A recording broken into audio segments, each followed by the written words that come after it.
అక్కడ జర్నీ ఒకవైపు ఆశ్చర్యం, మరోవైపు భయాన్ని కలిగిస్తాయి. అలలపై ఇంజనీరింగ్ లో అద్భుతానికి కేర్ ఆఫ్ అడ్రస్ ఆ కట్టడం. సముద్ర మార్గంలో ఎక్కడా ఆటంకం లేకుండా నౌకలు వెళ్లే విధంగా తొలిసారిగా వర్టికల్ లిఫ్ట్ బ్రిడ్జ్ ఏర్పాటు చేశారు. రామేశ్వరం ద్వీపాన్ని భారత ప్రధాన భూభాగంతో కలుపుతూ ఏర్పాటు చేసిన భారీ వంతెన ప్రారంభోత్సవానికి సిద్ధమైంది. 105 ఏళ్ల నాటి వారధి స్థానంలో సరికొత్త టెక్నాలజీతో నిర్మించిన పంబన్ బ్రిడ్జ్ నిర్మాణంపై హెచ్ఎంటీవీ స్పెషల్ రిపోర్ట్.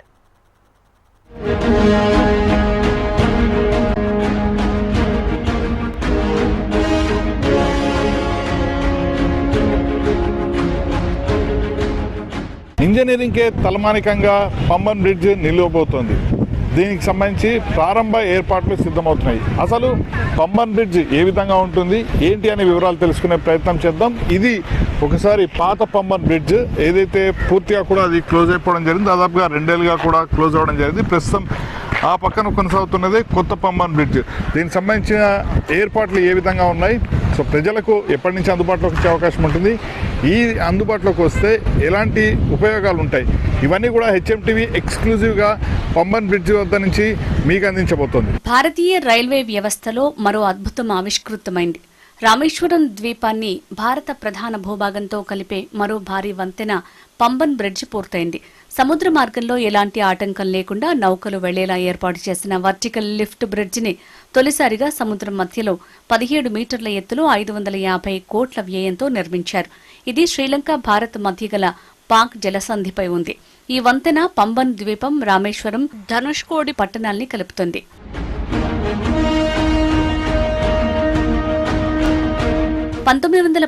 ఫిబ్రవరి 24న నిర్మించిన పాత బ్రిడ్జ్ పూర్తిగా తుప్పు పట్టిపోయింది. 105 ఏళ్ల నాటి వారధి స్థానంలో సరికొత్త టెక్నాలజీతో కొత్త వంతెనను రూపొందించారు. పాత వంతెనపై 2022లో చివరి రైలు ప్రయాణించింది. 1914లో ప్రారంభించిన వంతెన 2010 వరకు భారతదేశంలోని అన్ని వంతెనల్లో పెద్దదిగా నిలిచింది. 2014 ఫిబ్రవరి 24 నాటికి పాత వంతెన నిర్మించి 100 ఏళ్లు పూర్తయింది. ఆ వంతెనకు దగ్గరలోనే కొత్త పంబాన్ బ్రిడ్జిని నిర్మించారు. ఇది ఇండియాలోని అన్ని బ్రిడ్జిల కంటే ప్రత్యేకమైంది. దేశంలో తొలి వర్టికల్ బ్రిడ్జిగా ఈ పాంబన్ సేతు నిలిచింది. 2019 మార్చి 1వ తేదీన ప్రధానమంత్రి మోడీ చేతుల మీదుగా కొత్త వంతెన నిర్మాణానికి భూమి పూజ చేశారు. 2020లో లైలా వికాస్ నిగమ్ లిమిటెడ్ ఈ వంతెన పనుల్ని చేపట్టింది.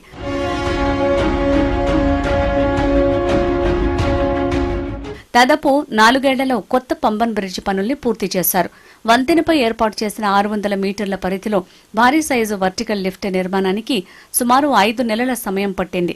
660 టన్నుల బరువు, 72.5 మీటర్ల పొడవుతో సముద్రంలో 2.08 కిలోమీటర్ల పరిధితో బ్రిడ్జికి ఇరువైపులా భారీ స్తంభాలను ఏర్పాటు చేశారు. 320 టన్నుల బరువున్న దూలాలు వేలాడేలా నిర్మాణం చేశారు.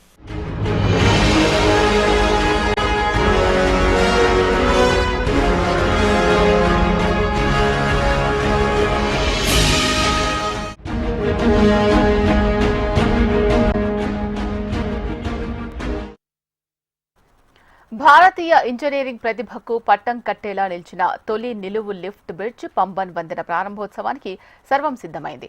సముద్రం మధ్య నుంచి రైలు ప్రయాణం, వందల మంది నిపుణుల శ్రమకు ప్రతిరూపం. అద్భుతమైన ఇంజనీరింగ్ పనితనానికి నిదర్శనమైన పంబన్ బ్రిడ్జ్ ప్రధాని మోడీ చేతుల మీదుగా దేశానికి అంకితం కాబోతోంది. ప్రస్తుతం శ్రీలంక పర్యటనలో ఉన్న ప్రధాని మోడీ నేడు తమిళనాడుకు చేరుకొని పలు కీలక ప్రాజెక్టులకు శంకుస్థాపన చేస్తారు. ఆ తర్వాత పంబన్ బ్రిడ్జ్ ను ప్రారంభించనున్నారు. పవిత్రమైన శ్రీరామ నవమి పర్వదినాన జరిగే ఈ బృహత్తర కార్యక్రమం కోసం దేశ ప్రజలు ఎంతో ఆసక్తిగా ఎదురుచూస్తున్నారు. భారతదేశంలో సముద్రంపై నిర్మించిన మొట్టమొదటి వంతెన ఓల్డ్ పంబన్ బ్రిడ్జ్. ఇది శ్రీలంక, భారత్ మధ్య నిర్మించారు. ఈ వంతెన పంబన్ ద్వీపం, రామేశ్వరం, ధనుష్కోడి పట్టణాలను కలుపుతోంది. ఈ బ్రిడ్జ్ మీదుగా ఒకప్పుడు ధనుష్కోడి వరకు రైల్వే వంతెన ఉన్నప్పటికీ 1977లో వచ్చిన తుఫాన్ ధాటికి ధనుష్కోడి పూర్తిగా తుడిచిపెట్టుకుపోయింది. అయితే పాత పంబన్ బ్రిడ్జ్ కొంతమేర దెబ్బతిన్నా మళ్లీ పునర్నిర్మించారు. సముద్రపు నీరు కావడంతో ఈ వంతెన తుప్పు పట్టింది. 1914లో ప్రారంభించిన ఈ వంతెన 2010 వరకు భారతదేశంలోని అన్ని వంతెనల్లో భారీ నిర్మాణంగా నిలిచింది. 2.3 కిలోమీటర్ల పొడవైన ఈ వంతెన నిర్మించి 2014 ఫిబ్రవరి 24 నాటికి 100 ఏళ్లు పూర్తయింది. ఈ రైలు వంతెన 2065 మీటర్ల పొడవు ఉంది. ఈ రైలు మార్గం వంతెన డబుల్ లీఫ్ బే స్కూల్ వంతెన. ఈ మార్గంలో బ్రిడ్జ్ కింద నుంచి వచ్చే ఓడలకు దారినిచ్చే విధంగా వెసులుబాటు ఉంది. చారిత్రాత్మకంగా ఈ రైలు వంతెన మీటర్ గేజ్ రైళ్లు నడిచేలా ఏర్పాట్లు చేశారు. దేశంలో తొలి వర్టికల్ బ్రిడ్జ్ ఈ పంబన్ సేతు. ఉప్పునీటి కారణంగా బ్రిడ్జ్ తుప్పుపడుతూ ఉండడంతో కొత్త బ్రిడ్జ్ నిర్మించాలని రైల్వే శాఖ నిర్ణయించింది. 2022లో ఈ బ్రిడ్జ్ మీదుగా చివరి రైలు ప్రయాణించింది. ఆ తర్వాత ఈ బ్రిడ్జిపై రైళ్ల రాకపోకలు నిలిచిపోయాయి. ప్రస్తుతం ఉన్న పాత పంబన్ రైల్వే బ్రిడ్జ్ పక్కనే కొత్తది నిర్మాణం చేయాలని నిర్ణయించారు. 2019 మార్చి 1న ప్రధాని మోదీ ఈ కొత్త ప్రాజెక్టుకు శంకుస్థాపన చేశారు. 2020లో ఆర్వీఎన్ఎల్ పనులు చేపట్టింది. సముద్రం మధ్యలోంచి పనులు చేసుకుంటూ వెళ్లడం అంత సులభమైన విషయం కాదు. నిర్మాణంలో ఎక్కడ ఒక్క ఇంచు కూడా తేడా రాకుండా నిపుణులు జాగ్రత్త పడ్డారు. రోజు వందల మంది కార్మికులు రేయింబవళ్లు గాలి వానను లెక్క చేయకుండా ఈ ప్రాజెక్టు కోసం పనిచేశారు.